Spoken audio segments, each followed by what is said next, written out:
welcome to this live telephone town hall meeting with California's 38th Congressional District. We're dialing out to about 75,000 of your neighbors across the district for this live forum right now. We'll have Congresswoman Linda Sanchez on in just a moment. If you've already got a question in mind, we'll spend most of our time tonight on Q&A. Press 0 to get those questions into the queue. We're broadcasting in Spanish as well tonight, so thanks to those of you who are joining our Spanish simulcast. Again, folks, hello and welcome to tonight's live telephone town hall meeting with California's 38th Congressional District. Right now, we're dialing out to 75,000 of your neighbors across the district for this live forum. We'll be joined in a moment here by your Congresswoman, Linda Sanchez, and she's here to provide updates on the federal government. And Representative Sanchez will be joined tonight by Jeanette Zanapatin. Tonight, Jeanette is here as a Director of Policy and Advocacy at the Coalition for Humane Immigration Rights of Los Angeles, or CHILA, one of the immigration rights organizations in the country, one of the largest, rather. She leads CHILA's federal, state, and local policy agenda and the impact litigation team. Now, if you have questions about the Trump administration's aggressive immigration enforcement tactics or the funding fight over ICE and the Department of Homeland Security, our panel is here to answer those questions for you tonight. If you've got a question in mind already, press 0. Get that question to an operator, and we'll happily take your question at any time, take down some notes, and if you're more comfortable having me read your question, just let your operator know that, and I'm happy to read it for you instead of taking you live. But, of course, we're happy to hear from you live, so again, 0 to submit a question for Q&A. Again, we're wrapping up dialing out to over 75,000 of your neighbors across California's 38th Congressional District. If you'd like to get email updates from your Congresswoman, press 7 to give an operator your email address so that we can keep you better informed moving forward on the issues that affect you in California's 38th Congressional District. You can keep up with Congresswoman Sanchez on any of the major social media networks at Rep. Linda Sanchez. Again, keep up with the Congresswoman on social media at Rep. Linda Sanchez. And again, submit questions for Q&A at any time by pressing 0. And if you need assistance with an immigration case or any other federal agency, I'm going to give you the Congresswoman's Whittier District Office phone number right now.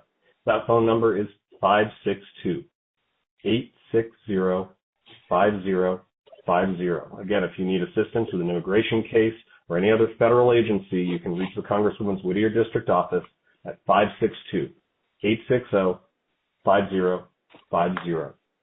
Remember, 0 to submit a question for Q&A, 7 to get email updates from the Congresswoman's office.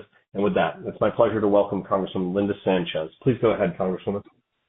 Thank you so much. I appreciate that. Hello, everyone, and thank you for joining me in tonight's telephone town hall.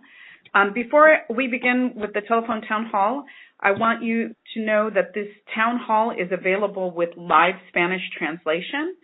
Para los que prefieren escuchar en español, presionan 8, por favor.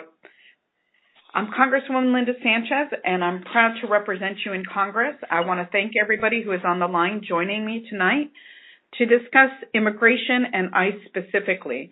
I know some of you probably have questions about other things that are happening right now, but given the seriousness and the urgency of the Trump administration's aggressive immigration tactics, I want tonight's discussion to focus on that specifically, which is why I have also invited Jeanette Zanapatin and Sylvia Ortiz with CHILA, the Coalition for Humane Immigrant Rights, to join us. Founded in 1986 to advance the human and civil rights of immigrants and refugees, CHILA is now one of the largest and most prominent immigrant rights organizations in the country. Jeanette is the Director of Policy and Advocacy for CHILA, leading its federal, state, and local policy agenda and the impact litigation team. She's going to let you know some of the resources that are available to you. And Sylvia is an immigration attorney with CHILA. She will help provide answers to any immigration legal questions that you might have. Before I turn it over to Jeanette, I want to first say that what we are seeing now in our district across Los Angeles and Orange counties and around the country is horrific. It is not who we are. Trump has taken ICE and turned it into his own private army, not to keep us safe, but to scare and intimidate us, not to enforce the law, but to punish the people he doesn't like. He is only interested in spreading fear and chaos. ICE is raiding neighborhoods. They're violating people's civil rights. They're attacking peaceful protesters, and they're tearing families apart. They are literally executing people in the street. And that, my friends, is not law and order. It's an unconscionable abuse of power, and it starts from the top. Trump is trying now to distance himself from the violence that he has unleashed. He's looking for a scapegoat, someone to throw under the bus so that he doesn't take the blame. But we are not going to let him back away from the situation that he created. Everything that we are seeing right now is a direct result of Trump's immigration enforcement agenda. This is what he wanted. He wants us scared. He wants us divided. And he wants blue cities and states like ours to feel like they are under siege. But we're not afraid, and we are not going to be intimidated. Last week, I voted to block all funding for the Department of Homeland Security, which includes ICE and Border Patrol.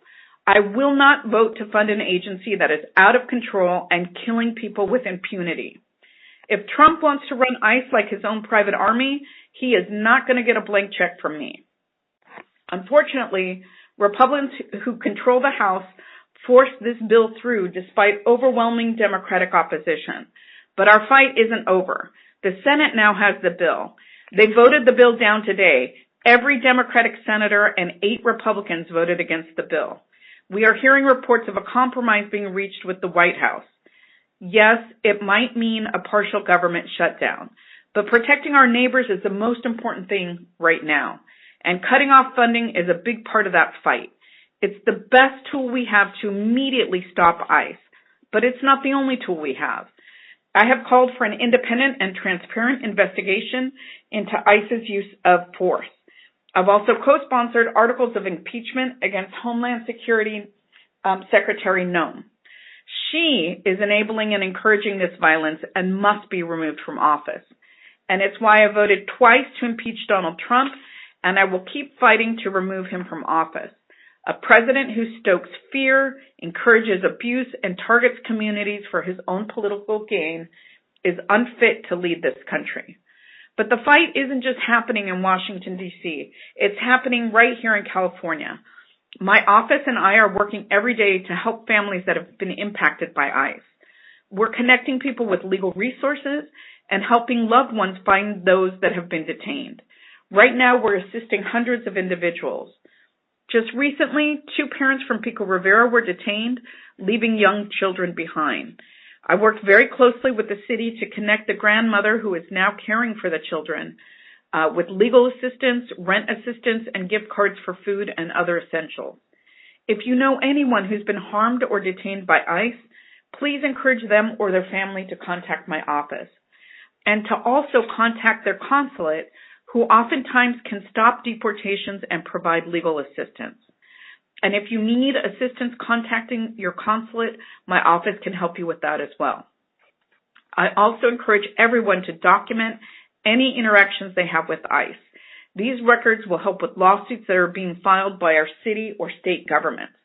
It might not feel like it right now, but your voices are turning the tide and changing public opinion. The narrative is rapidly changing, and support for Trump's Gestapo tactics is quickly fading. We have momentum right now, and we can't let up right now, which is why a discussion like this one is so important. This is how we're going to beat Trump's politics of fear, by standing together and refusing to back down. This is our community, and we are going to protect it. I want to again thank Jeanette and Sylvia for joining us from CHIRLA. Their work on the ground has been invaluable in protecting immigrant communities. Jeanette, is there anything that you would like to share before we jump into audience questions? Yes, I mean, I would definitely, first of all, I just want to thank you, Congresswoman Sanchez, for standing strong with all the Democratic House members to not vote for the DHS funding bill. We really want to thank you for your leadership and really want to stand side by side with you as the Senate also demonstrates their leadership to not fund DHS to continue the harm that they're causing in our community. So just really great appreciation for your leadership and your vote and everything that you're also doing. And I just want to share with everyone that, a little bit about CHIRLA. So CHIRLA has been one of the largest immigrant rights organizations in the country. We were founded about 40 years ago, and we really sort of do this with our main pillars of work, which is really to organize our community, to protect our community, educate our community, advocate, and engage. And so we've been doing this for 40 years. We also run the Rapid Response Network in Los Angeles County. Los Angeles County has over 10 million residents, and we do this by training volunteers. So as soon as we found out that Trump was going to be the next president, we re-enlisted our Rapid Response Network in November of 2024. We started with about 200 volunteers. We now have over 1,800 volunteers in Los Angeles County alone. We also provide Know Your Rights presentations. We provide trainings for our Rapid Response Network members to ensure that they are able to not only document all the human rights abuses, but all the illegal, unconstitutional, and inhumane ways that they are conducting these immigration enforcement activities throughout the country, right, but especially here in Los Angeles. And to that end, we have also been working with families, impacted families by these raids. We have a list of over 900 families that we're working with in Los Angeles County alone. We meet with them weekly to provide them information, to provide case management services. We also do we also support them in any way that we can. Many of our community members are sheltering in place because they're just too afraid to go out there and expose themselves to any of the enforcement activities that we're seeing on the ground. ICE has not left Los Angeles. We are still seeing a high number of raids, especially in places like South LA and East LA and in the Valley. And so we need all eyes and ears to protect as many individuals as humanly possible. Our immigrant assistance line for everybody to know if you do see a raid or if you need information or if you want to make an appointment to come and talk to one of our immigration attorneys, that number is 1-888-624-4752, 1-888-624-4752. That's our immigrant assistant line. You can call. We have multiple language capabilities. That is sort of our main information line where you can get connected to services. You can get connected to legal assistance. We are one of the largest legal service providers in Southern California as well. And so I encourage everyone who's listening who has a question about what's happening, how to get engaged, how to get involved, or if you need direct assistance, that's what this phone number is for. We have also just had a multi-sectoral response to the raids. We have worked with multiracial coalitions. We've been working with faith leaders, our labor leaders. We are engaging students. We participated in a summer of resistance to support immigrant communities during this time. We have also conducted over Know Your Rights trainings to over 77,000 people and have informed over 251 organizations about what their rights are.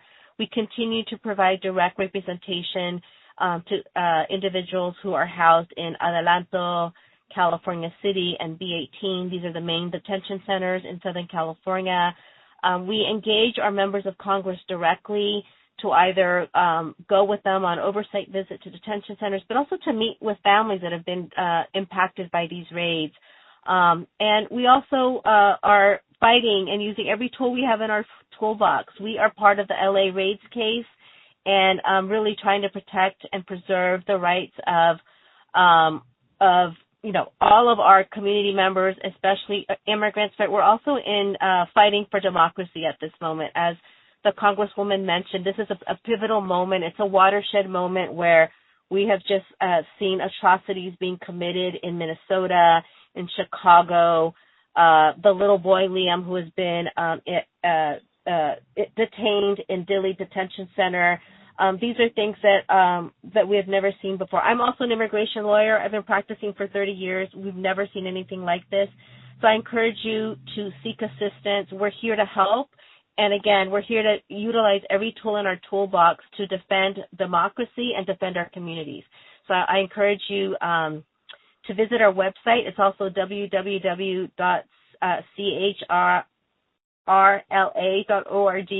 for more information. And again, thank you, Congresswoman, for your leadership and for inviting us to be here tonight. Thank you for your remarks, Jeanette. Now I'd like to open it up at this time to the audience and answer some of your questions to better understand what your concerns are and what you guys are experiencing. So I will hand it back over to the moderator for the question and answer portion. Thank you again, Congresswoman. And a reminder, we do have a few questions lined up already. Thanks for those of you who have already submitted some. If you have a question for the Congresswoman or for Jeanette or Sylvia, press 0. Get that into our queue. You can go live. You can let your operator know if you want me to read it. Like Joe in Whittier has asked. He asked me to read this one. What are you doing as my congressperson to combat the atrocities that are going on in the U.S.? ICE is out of control, and it seems like no one is doing anything about it. Congresswoman, that's from Joe in Whittier. Okay, thank you for your question, Joe. I want to reiterate, first of all, what I said in my opening remarks. One of the most important things that Congress can do right now to rein in ICE is to cut off funding. And I voted last week against the Homeland Security funding bill, and I've been working with my Democratic colleagues in the House to lobby the members of the Senate to make sure that it doesn't have enough votes to pass in the Senate. Because if we can block that bill, that will be a big first step in ending the atrocities that we are witnessing. But that is only the first step. Right now, unfortunately, the Republicans control the White House, the House of Representatives, and the Senate because they have the majorities in both of the legislative bodies. So we are really urging our Senate colleagues to hold the line and demand that ICE leave our cities. ICE needs to stop arresting people at churches and hospitals and schools. We need full, independent, and transparent investigations into every atrocity that has been committed by federal immigration officials. So whether that's these murders that they've committed or, excessive use of force or barging into people's homes without warrants, every single one of those instances must be investigated in a transparent way by somebody who is not biased in that investigation. And when Democrats are back in the majority, I promise to rescind the $175 billion slush fund that Republicans passed in Trump's big ugly bill to ICE. And what's really sick about that bill is that slush fund for ICE was paid for through cuts to Americans' health care. But we are fighting tooth and nail to get reforms. I want to just mention that the Progressive Caucus, of which I'm a member, have called for the following conditions: that ICE and CBP must leave our cities and stop terrorizing our communities. Again, that there must be independent and transparent investigation into the killings that ICE has committed. No more detaining and deporting U.S. citizens. We are urging that the masks must come off and the mass arrest quotas and warrantless arrests must end. So those are the conditions under which I am working. I will not vote for funding for ICE unless we can get those concessions. So I will hand it back over to the moderator for the next question. Yeah, thank you again, Congresswoman. And looks like Martha and Mahava is happy to go live with her question. Martha, welcome to the forum. What's your question for Congresswoman Sanchez? You keep saying that the Republicans control the House and the Senate and the presidency, but recently 7 Democrats voted for this current bill to go to the Senate. And had all of them voted no, it wouldn't have passed and gone to the Senate. So what are you doing to talk to these rogue Democrats who keep, for whatever reason, voting with Republicans for these kinds of measures? And what is Hakeem Jeffries doing to rein in these Democrats, and why isn't he having them all stand together? Because again, the bill would have never passed and would never be in the Senate right now. Well, you raise a really excellent point, which is we do have a whip operation that works very hard to try to keep the Democratic caucus united. We do have members that have very difficult districts, and they have to, weigh what they are going to do. it's not the vote that I took, and I have been talking to colleagues and trying to urge them to block this funding because, as I said, it's the best way that we have to curb these abuses. But as of tonight, it appears that the Senate and the White House have reached a funding deal in which the bill will continue. There is a bill that will continue funding for the Department of Homeland Services at last year's funding levels for the next 2 weeks so that Senate Democrats can continue negotiating for the concessions that they want. I have not seen the final version of that bill, but as I said, you have my promise that I will not vote for any additional funding for ICE without complete reform, and I will continue to exhort my Democratic colleagues to stand strong and demand that ICE is held accountable. I will do my utmost to make sure that they hold the line. Thank you, Congresswoman. Appreciate that, and thank you to Martha. We'll go to Remy and Whittier next, but a quick reminder, if you wanted to get email updates from the Congresswoman's office, press 7. Give us your best email address so that we can keep you updated moving forward. Remy, welcome to the call. What's your question? Welcome. My question is going to be, what's going to be the role of our deputies, of our sheriffs? Because lately we've been seeing them not doing anything for the people, for the citizens. What's going to be their role when they are beating up our people and doing this hateful crimes to our people? Where they're going to step in to protect, because they're here to serve us, but we're not seeing none of that happening everywhere.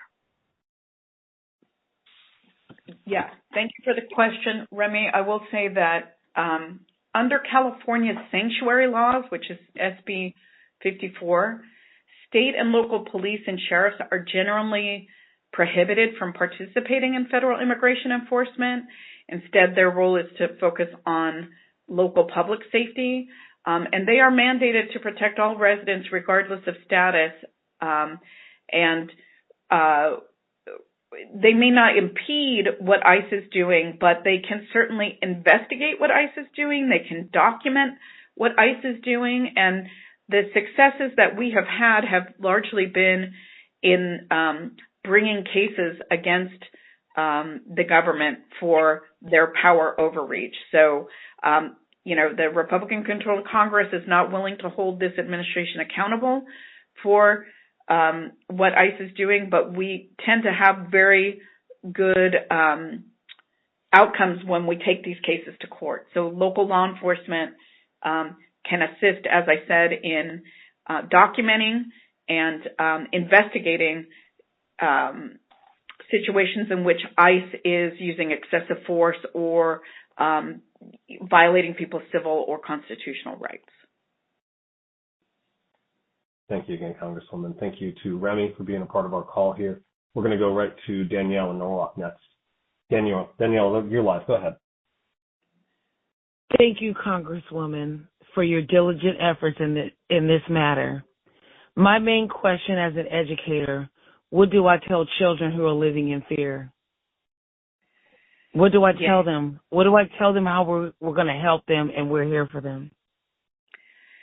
That it's, as a former educator myself, it is heartbreaking that you have to try to explain these things to children, and I can't imagine how difficult that must be right now. No child and no family should have to worry about immigration enforcement, while they're trying to learn, and especially if they're in the classroom. There used to be a policy where ICE would not enter into places of worship or courtrooms or schools or hospitals to conduct immigration enforcement, but this administration doesn't care about that. We have, several of my Democratic colleagues and I introduced the Protecting Sensitive Locations Act, which would prohibit federal immigration officers from conducting those enforcements in our schools and hospitals or churches or even grocery stores. But we can connect you with mental health professionals that can help you find a way to try to explain what is happening to children in a way that they understand what is happening but are not, unduly frightened by what is happening. But it is very traumatic, and there is no easy way to explain why these, masked agents are being so aggressive and just, frightening our communities. But we can connect you with folks that can help you find a way to communicate that to children in a way that they will understand. But thank you for that question, and I'm sorry that you have to deal with that. And Yeah, Congresswoman, if I can answer part of this question as well, this is Jeanette. So California also passed AB 49 this last legislative session, which does have clearly delineated ICE protocols that schools have to follow whenever ICE tries to enter a K through 12 campus.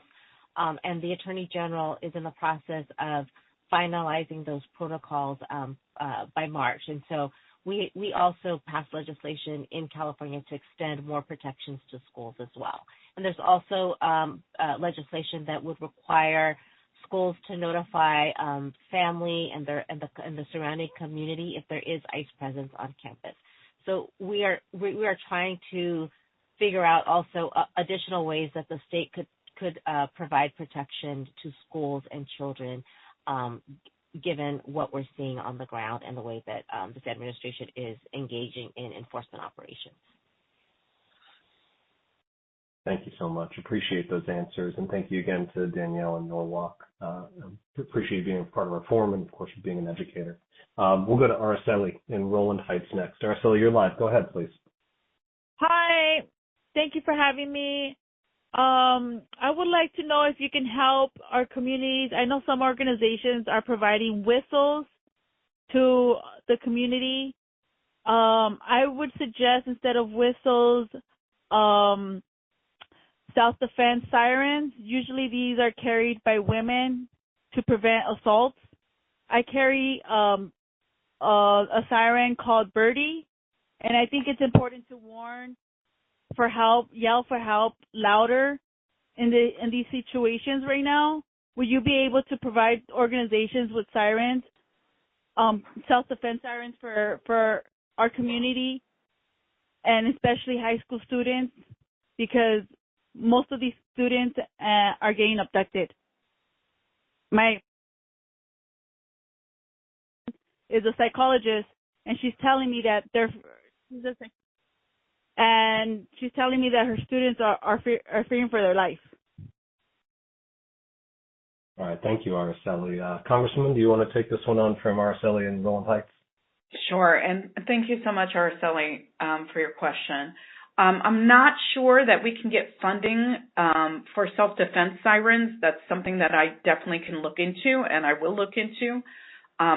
And I want to just say that I am applauding everyone who is helping to notify their community when ICE is present. I know that there are several groups that are doing that. I was just at a gathering in Downey the other evening where they were training people on how to protect their communities. What I do want to encourage every citizen to do is to document every interaction with ICE, and please reach out to our office so we can have a record of every abuse and try to connect you with help.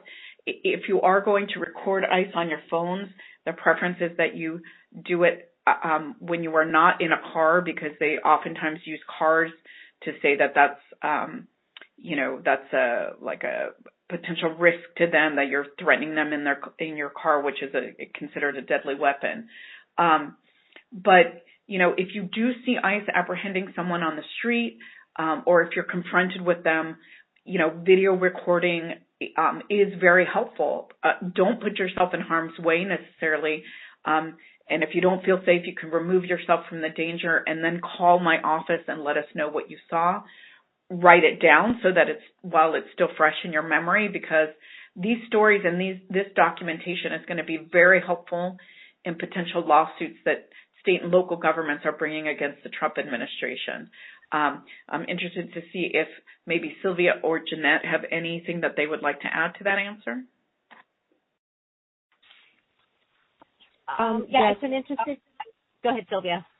No, yes, I was just going to say I think that it's a great suggestion, but to Congresswoman Sanchez's point, there's been a lot of volunteers that we've trained with those whistles that do certain codes with those, right? Because sometimes it's alerting the community that ICE is in the area versus someone is being kidnapped. So there's a lot of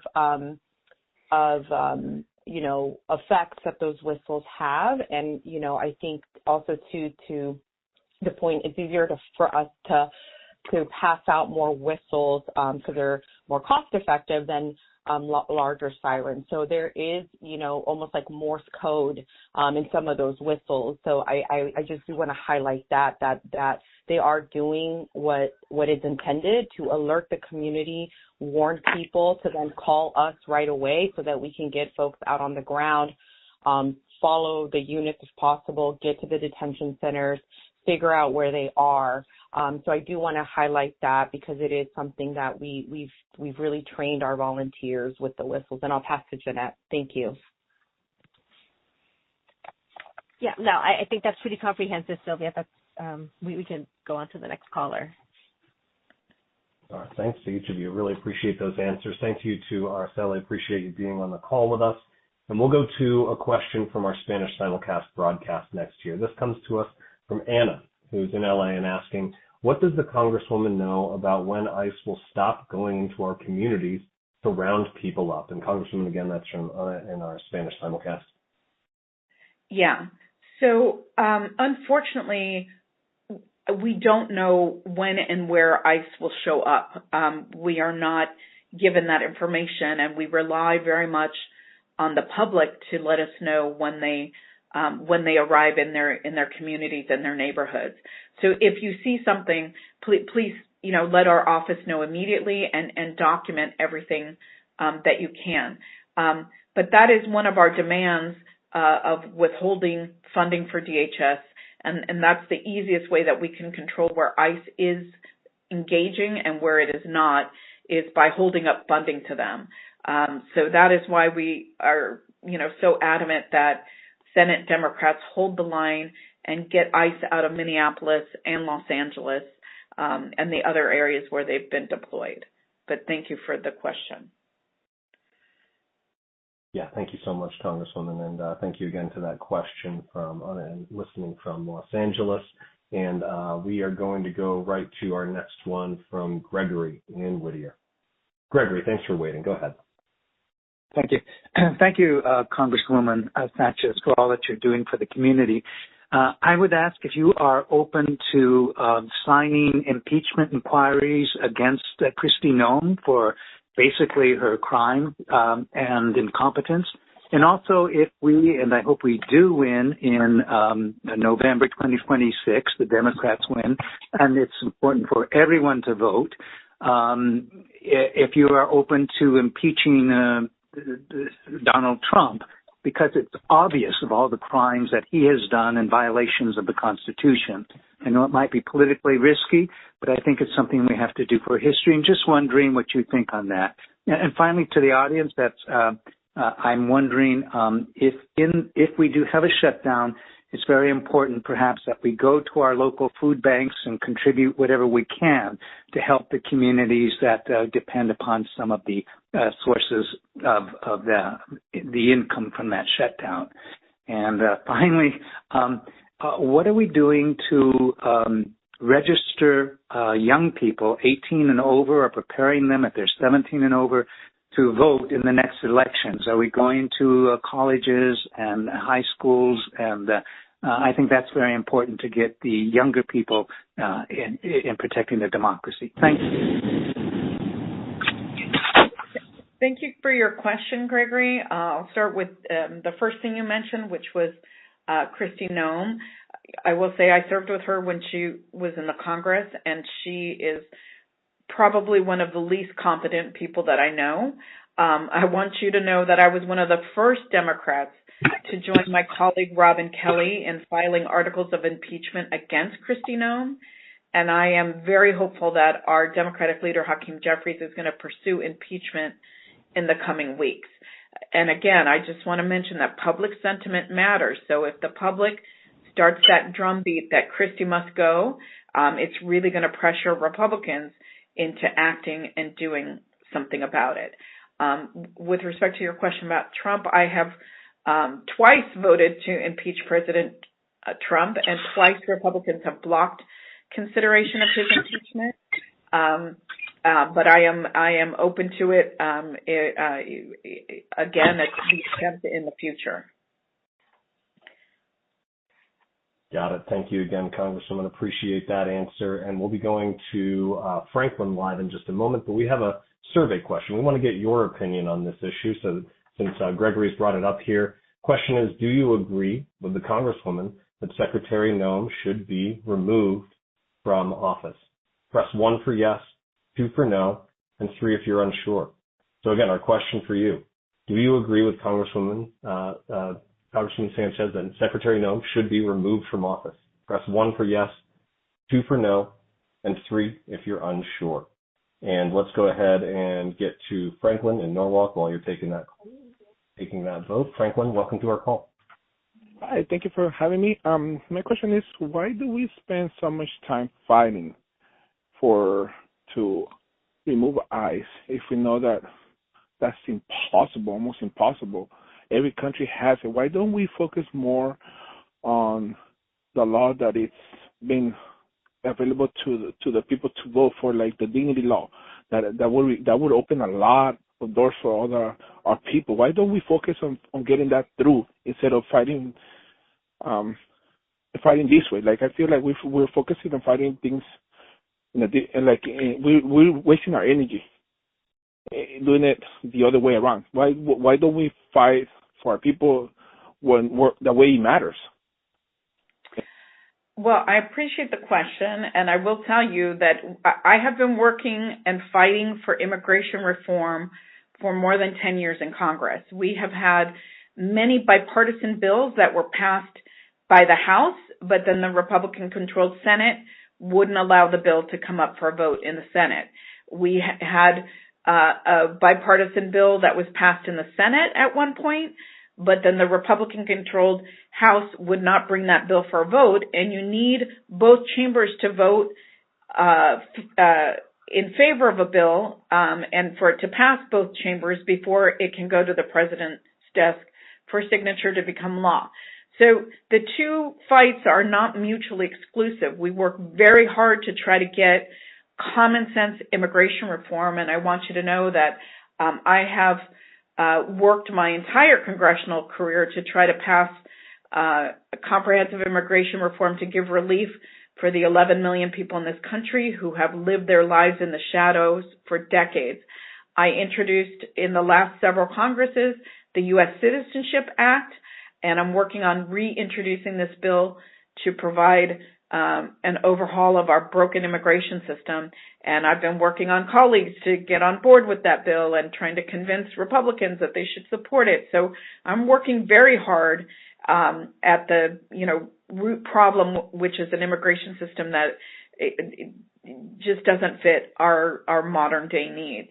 But the ICE fight the funding fight is an important one, because so long as they continue to have funding, they're going to continue to terrorize our communities, and we cannot allow these so-called law enforcement agents to break the law with impunity. I mean, our taxpayer dollars go to pay their salaries, and I don't want to be paying somebody's salary who is violating people's constitutional and civil rights. So we have to bring the fight in both of those areas, and that is what I am doing. Thank you so much again, Congresswoman. Thank you to Franklin. And we'll go to Rose and Montbello next. But we did just clear the queue of those of you who are waiting to give us your email address for updates. If anybody else wants to get those email updates, press 7, speak to an operator. And Rose has asked me to read this question. She said, I heard ICE was at a school near my house. Are they allowed to go to school to pick people up? And we touched on this earlier, but can you go a little bit deeper for Rose and Montbello, please, Congresswoman? Sure. Well, I'm going to pass this over to Jeanette or Sylvia, because California just passed a law specifically about this issue, and I'm going to let them explain it. And I'm just going to add that we also need federal law that will prohibit them from doing enforcement actions in schools. But Jeanette or Sylvia, can you talk to the state law? Yeah, I could talk to the state. Oh, this is Jeanette. So right now, California does have ICE protocols that must be followed. So they have to have a judicial warrant. They have to show identification. They're not allowed to conduct any activities where children are present. And there are definite distinctions in our state education code in terms of what is considered private and public spaces on K through 12 campuses. And so it's very discreet in terms of what the existing law already says about that. And so the bill that we passed last year seeks to create these safe zones. But we know that the federal government just is not following any law, right? So we are trying to, again, use all the different tools that we have to protect as many individuals as possible, especially children.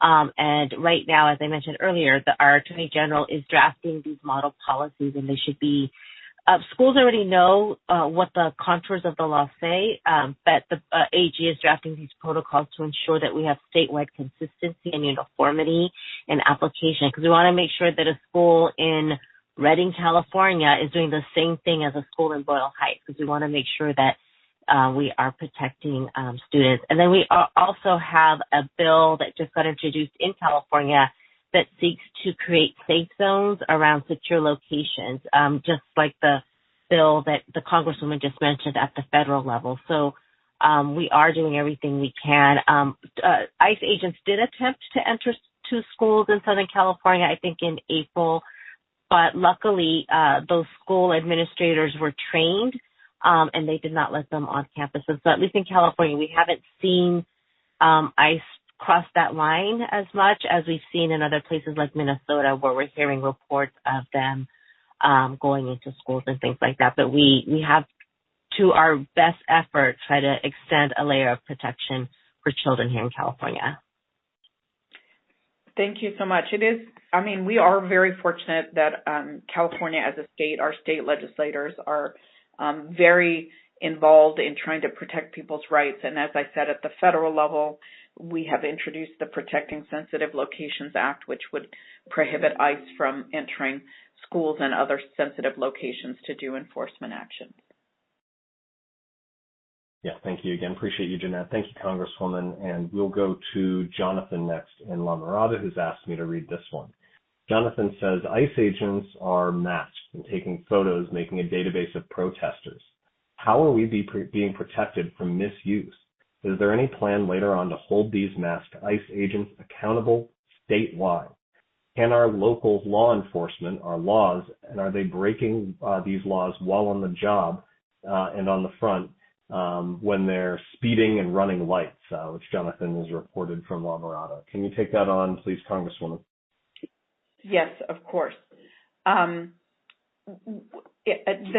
issue of masked ICE agents is one that we have taken very seriously, and you have seen different local jurisdictions, like different counties in California and cities, trying to passing ordinances that prohibit them from wearing masks. And there is a colleague of mine, Mike Thompson from California, has introduced a bill that would require them to be to show their faces and to have identifying information on their uniforms when they go in to do enforcement actions. One of the things that does concern me greatly is, when DOJ went into different agencies to fire people, they collected a bunch of our data. We suspected that this was the real reason they were there, and, Republicans said we were being hysterical liberals. They have, in fact, used that information for immigration enforcement. Whistleblowers have confirmed that, and there are legal cases regarding the misappropriation of that information.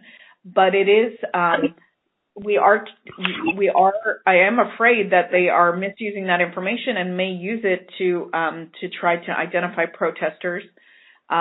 We are trying to document as much as we can with ICE enforcement actions so that we have footage of officers and can later try to identify who they are when they, violate people's civil rights. and that's why it's so important for community members to try to document as much as possible, because obviously, we can't be everywhere at once. But it is a very real concern about them targeting protesters or using, our images, our facial images, or our information to try to target us. And we are looking at ways in which we can stop that. Thank you again, Congresswoman. Much appreciated. Thank you to Jonathan and La Mirada. Great questions, everybody. We've got about 12 minutes left. So a quick reminder, you can press 7 if you want to get your email address in so that the Congresswoman can keep you updated. And we're going to go to Jess in Norwalk next, who's asked me to read this one. He asks, why didn't the Dems do anything about ICE back in 2021 when we had the power? That's from Jess in Norwalk. Congresswoman. Yeah. So the thing that's important for folks to understand is that, when Democrats were in power, we can't do everything all at once. I mean, there are priorities that we have to pursue, and we try to get to as much as possible. But hindsight is always 20/20. Our democracy is sort of premised on the belief that the person who holds the highest office in the land is going to follow the law and is, not going to exceed the scope of their power. Obviously, that is not the case with the current president. In 2021, Democrats did control the House and the Senate. However, you might remember that we had a 50-50 Senate, which required several Republican senators to join us to pass any legislation that was not done through a special process called reconciliation. Nevertheless, we did implement reforms, including limiting ICE scope of enforcement actions and increasing the oversight of ICE. As I mentioned earlier, we've just seen the Trump administration and congressional Republicans hand ICE, a slush fund of money and give them permission for lawlessness and violations of the law. So we have to focus right now. We have to be laser focused on cutting off the funding to halt the horrific actions of ICE. And once we can do that, then we can put into place concessions where we can hold ICE accountable for its actions and, and implement all of the reforms that I spoke about earlier, make sure that those are in place so that there's transparency and there's accountability. Thank you so much. Appreciate you, Congresswoman. Let me read the results of that last poll. We asked you, do you agree with the Congresswoman that Secretary Noem should be removed from office? 95% of you said yes. 3% said no, and 2% said you were unsure. So we appreciate that feedback, and thank you again for being a part of our forum tonight. We're going to get to our next question coming to us from Deanna in Norwalk. Deanna, welcome to the call, and thank you for waiting. Hi, thank you. Good evening. My question is, I'm hearing that ICE agents are going to be at the voting polls come midterm, and they're also going to be at the ballot boxes for some of us who take in our mail-in ballots early. I was wondering if you've known about that, and if you have, what's going to be done to protect us. Yeah, that is a great question, and it's a somewhat political question. But we are very concerned that there will be tactics employed to try to intimidate people so that they don't vote, to try to scare them away from the polls on Election Day, or to try to give them misinformation so that they miss the window of voting opportunity. That has been a playbook that has been used in the past in many different jurisdictions. We're aware of those tactics.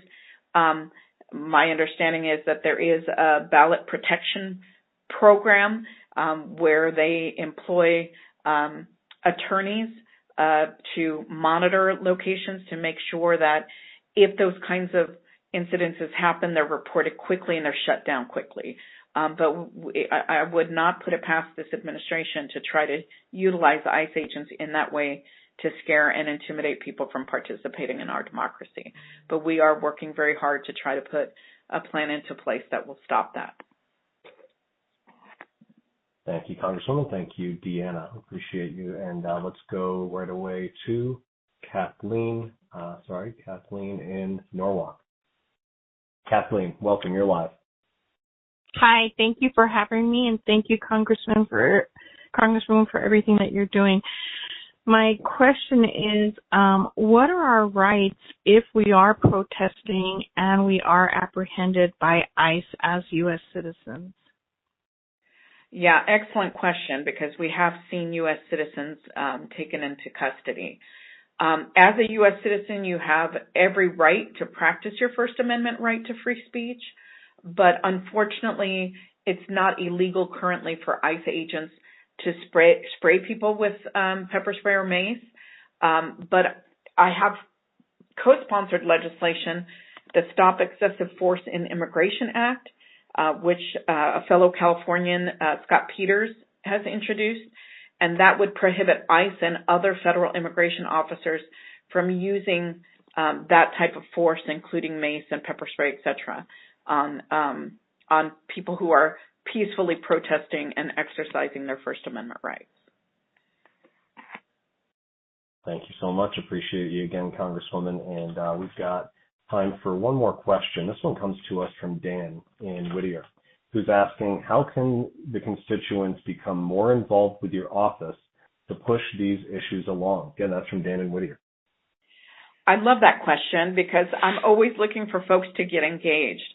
I will tell you that public sentiment is a very powerful thing, and that is what has been turning the tide on these ICE enforcement actions. People have gotten angry, they're upset, they're raising their voices, making their wishes known, trying to tell this administration to stop this craziness, and whether that's, people marching in the streets or sending letters or calling elected representatives at the federal level, it is having an impact because they're already talking about reducing the number of agents in Minnesota because they know this is a losing issue. They know that Americans are angry. They know that Americans don't want to see this. So if you're interested, we can connect you with groups that do everything from, protecting communities via the whistles. And again, I just, as I said earlier, I was just at a event in Downey where they were training people on that. There are community groups that we can connect you with if you're interested in doing that type of work. One of the best ways is just to get civically engaged, to encourage people to vote in the upcoming elections because elections have consequences and who you vote for matters.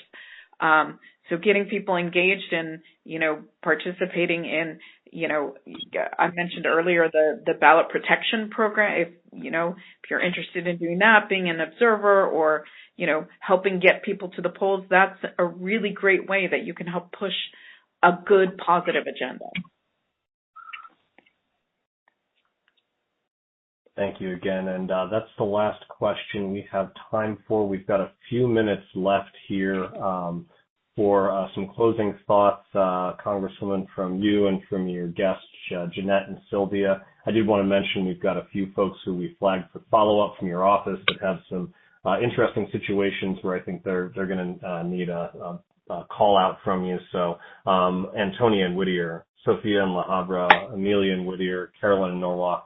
Congresswoman's office is going to be reaching out to each of you to follow up on your questions. And Congresswoman, I'll turn it back over to you to start taking us to the close here. Sure, absolutely. Yes, please, those who need specific information about an individual case, please reach out to our office. We're very responsive and you will get a return phone call. I want to thank everybody who stayed on our telephone town hall tonight. I know you had to take time out of your evening to join us, but it is important to bring community together to discuss these kind of important issues. And tonight's conversation is really going to help me better serve you in Congress. I think it's very clear on what folks' desires are. So we're going to try to work hard to end ICE's reign of terror in our communities. I want to, again, just thank Jeanette and Sylvia from Chirla, not just for joining us tonight, but for doing the hard work day in and day out of protecting and serving our residents. But I want to tell everybody else that's on this call that, I do take my job in Washington, D.C. as your representative very seriously. My job is always to try to represent you to the best of my ability. I want you to know that my office is always here to help, especially during really troubling times such as the ones that we're experiencing now. If you need assistance with ICE, with the Department of Homeland Security, or any federal agency, or if you have questions about them or concerns, you can always stop by our office. Our office is located at 15111, so that's 15 and then 111 Whittier Boulevard, and our telephone number is 562-860-5050. I am your advocate. I will be here to fight for you. If we didn't get to your question tonight, you will have an opportunity to leave a voicemail message after the call ends. Please be sure to include your name and address, and we will do our best to get a written response to your question. But again, thank you everybody for joining us tonight. Please be safe and know that I'm here to help if you need anything. Thank you so much and have a good evening.